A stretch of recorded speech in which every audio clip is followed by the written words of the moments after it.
अब मैं राजकुमार पिनासी होने जा रहा है आज धरती पुत्र किसान का लहू बहाया गया, जिस कदर 800 किसानों को शहीद कर दिया गया, बच्चों को यतीम और बहनों के सुहाग उजाड़ दिए गए। आज जो कहते हैं कि कांग्रेस तुम्हारा मंगलसूत्र छीन लेगी, इनको पता होना चाहिए सोनिया गांधी ने अपना मंगलसूत्र इस देश के लिए कुर्बान किया है। ये मोदी को अरे मंगलसूत्र की कीमत तब अंदाजा हो जब अपनी पत्नी के मंगलसूत्र की कद्र की हो। अरे इन्होंने भाई अरे बख्शा किसको है? इन्होंने आंगनवाड़ी और आशा वर्कर बहनों के कपड़ों को इन्होंने स्मोक बम छोड़ छोड़ करके, और इन्होंने पानी की बौछारें छोड़कर, ठंडे सर्द पानी की बौछारें छोड़कर उनके वस्त्रों का द्रौपदी के चीरहरण की तरह किया, तार तार किया हमारी बहन बेटियों के वस्त्रों को।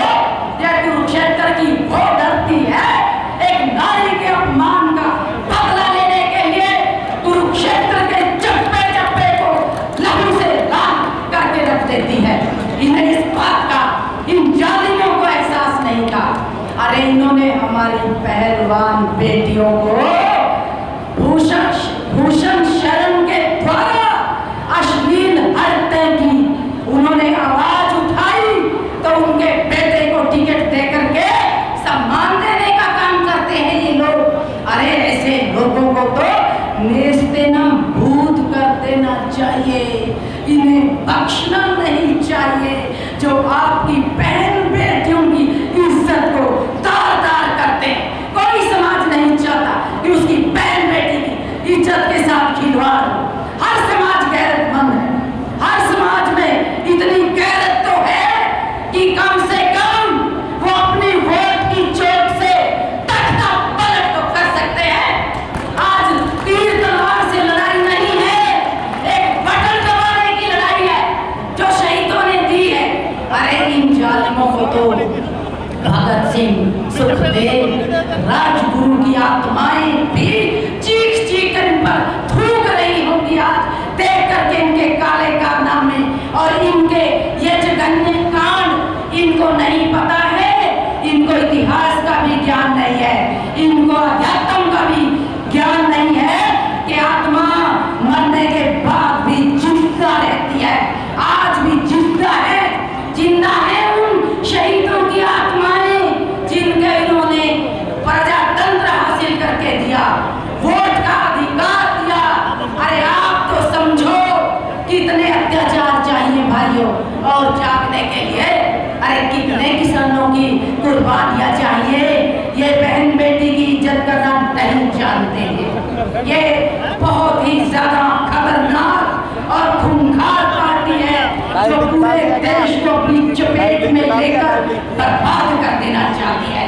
पिछले 9.5 सालों से खट्टर की खटारा सरकार में खट्टर साहब इस प्रकार अंग्रेजों के वायसराय की तरह कोठी में किसी को घुसने की इजाजत नहीं होती थी, और हुड्डा को एक व्यक्ति जाकर इनकी सीएम की कोठी पर 10-10 बार मिलता था। कहने को तो नाम बदलकर कबीर कुटीर रखते हैं और मिलते किसी से है नहीं।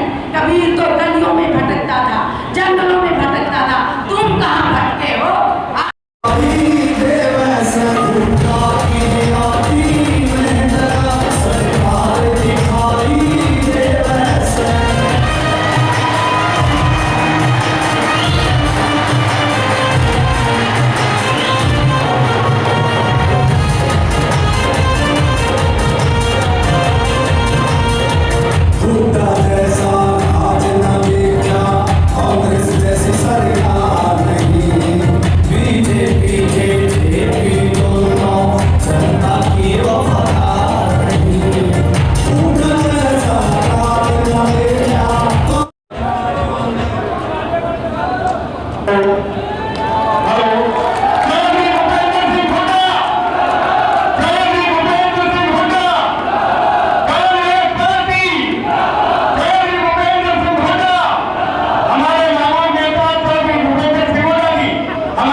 खत्म करके चीन और रूस के रास्ते में चलना चाहती है।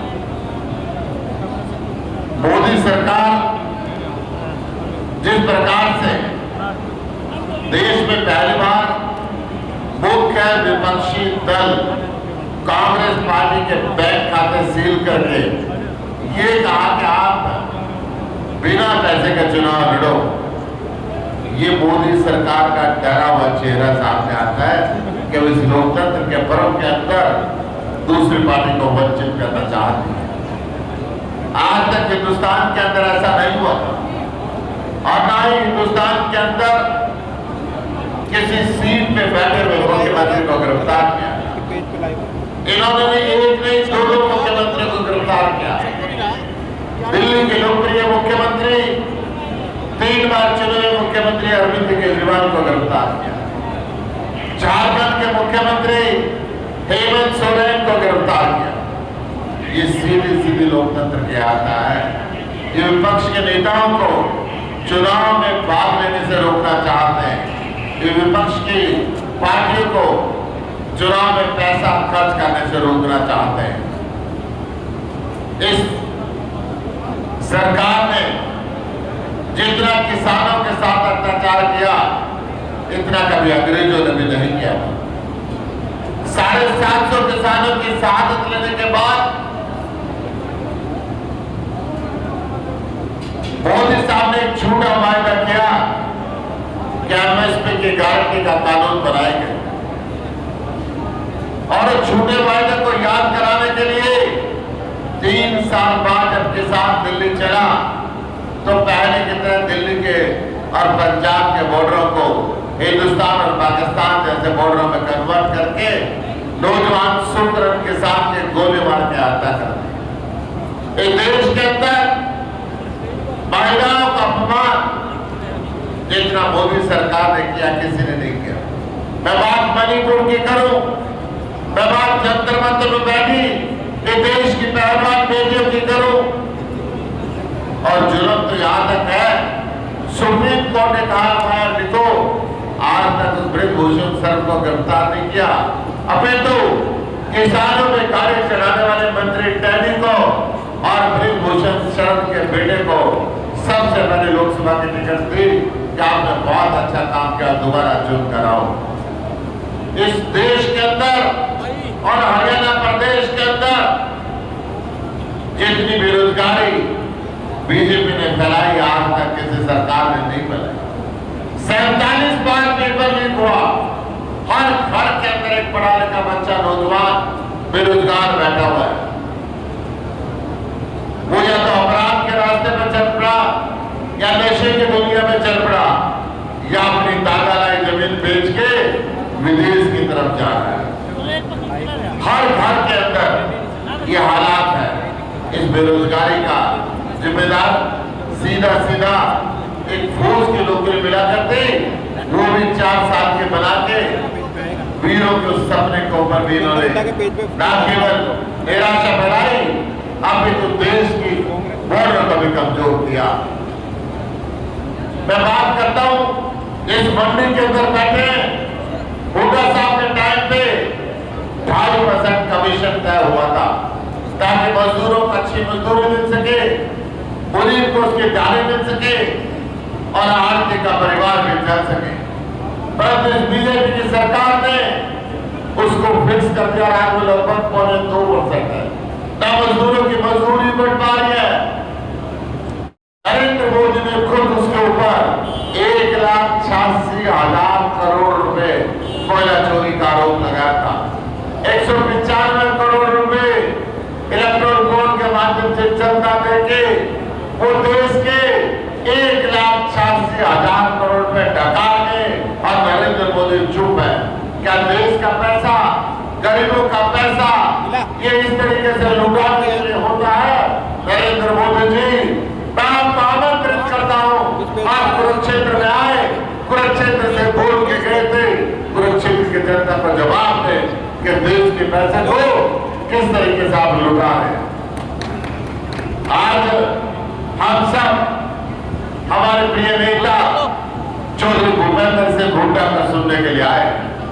मैं तो आपके बीच में गांव-गांव में जाता रहता हूँ। मैं अधिक समय नहीं लूंगा, सिर्फ वोट की अपील करूंगा।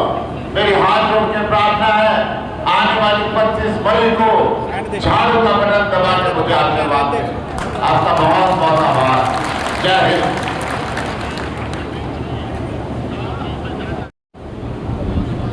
आज कांग्रेस पार्टी खुद में सक्षम सारे चुनाव लड़ने के लिए, आप पार्टी भी खुद में सक्षम, लेकिन गठबंधन हुआ कांग्रेस पार्टी का, आप पार्टी का, कांग्रेस पार्टी का, समाजवादी पार्टी का, इस प्रकार से 26 पार्टियां हैं जिनका गठबंधन हुआ है इस लोकसभा चुनाव के लिए।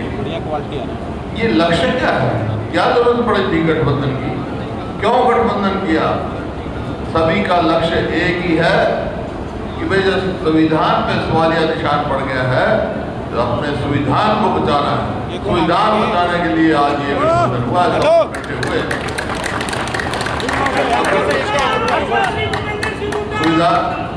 संविधान बचेगा तो प्रजातंत्र बचेगी, प्रजातंत्र बचेगा तो तुम्हारे अधिकार बचेंगे, तो अधिकार भी गए, वोटिंग अधिकार भी गए। तो आज ये स्थिति है। और गठबंधन की सरकार बनने के बाद कांग्रेस पार्टी राहुल गांधी के नेतृत्व में जो मैनिफेस्टो बना है, न्याय पत्र जो बना है, तो अशोक गहलोत जी ने तफसील में आपको बताया। हर वर्ग के लिए, किसान के लिए, युवाओं के लिए, महिलाओं के लिए, गरीब आदमियों के लिए सारे प्रावधान किए हैं। बता दिया 1 लाख जैसे अप्रेंटिसशिप बेरोजगारों के लिए है, 1 लाख घर में महिला के लिए साल के, इस प्रकार से सारे बता दिए। इसके अलावा आज केंद्र सरकार की 30 लाख नौकरियां खाली हैं। तो राहुल गांधी ने कहा वो 30 लाख नौकरियां हम 1 साल के अंदर भरेंगे, लगाएंगे नौकरियां। इसी प्रकार से और स्कीम बना दी अग्निवीर, अग्निवीर को भी खत्म कर दिया जाएगा, रेगुलर भर्ती करेंगे। लेकिन मैं आज आया हूँ खास तौर पर ये कहने के लिए, कुरुक्षेत्र का जो लोकसभा का चुनाव है वो अकेला लोकसभा मेंबर बनाने का नहीं है। यह फैसला करेगा कि आने वाली जो हरियाणा में 3 महीने के बाद सरकार बननी है वो किसकी बननी है, ये फैसला करेगा, एक रास्ता दिखाएगा। देखिए तो सारे हरियाणा में घूम गया, आज यहाँ आया। 36 बिरादरी मन बना चुकी है कि हरियाणा में अगली सरकार कांग्रेस पार्टी की सरकार बनेगी। अब सवाल आता है कि ऐसा क्यों हुआ, क्यों मन बनाया इन्होंने, क्या कारण थे?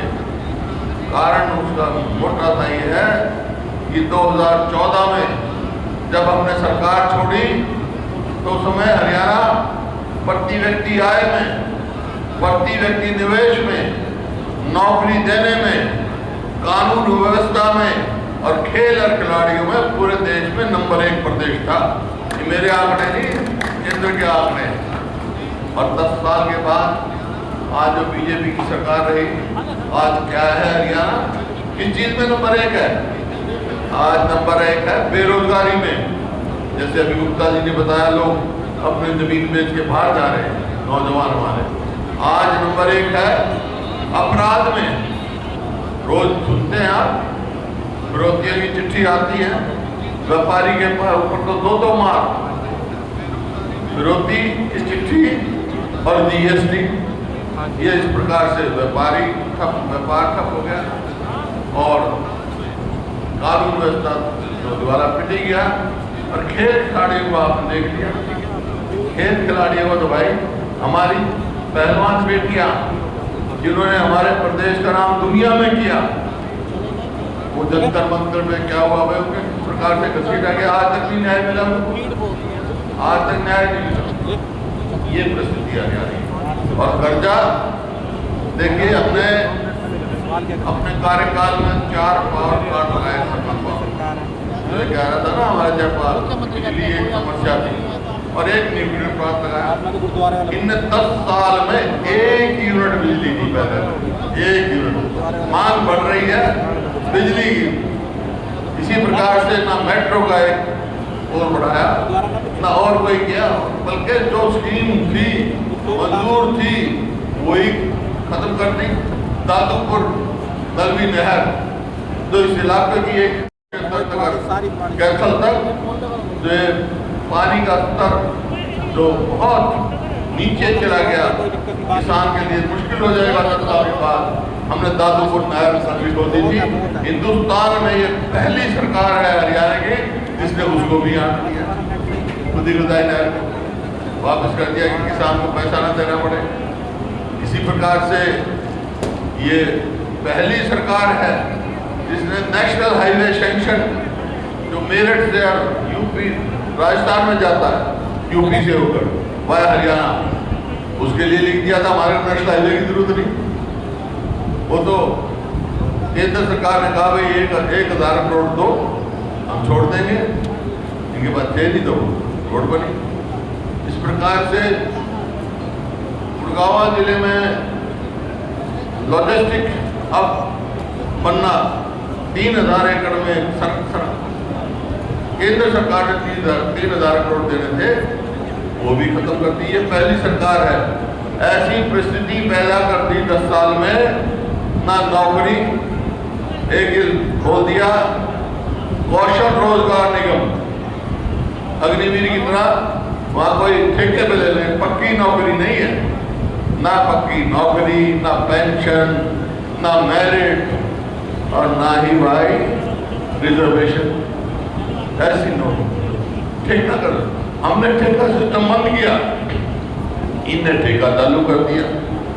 तो ये जो सरकार है, इसी वास्ते लोगों ने मन बनाया कि भाई हम आने वाली सरकार कांग्रेस की सरकार। मैं आपसे सवाल पूछता हूँ, ये आपके लाडवा का बाईपास मंजूर किया हुआ हमारा 4 और 6 सेक्शन हो गए थे, वो इन्होंने छोड़ दिया। तो एक डबल रोड बननी थी यमुनानगर तक 4 लेन, वो छोड़ दी।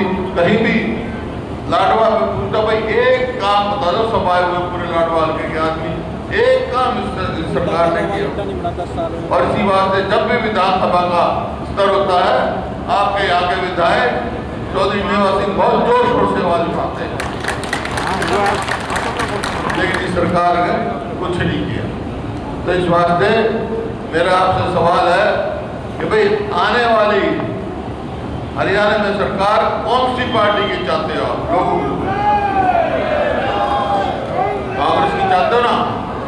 तो भाई एक बात आप मेरी मान लो, एक बात मैं आपकी मान लूंगा। मेरी क्या मान लो?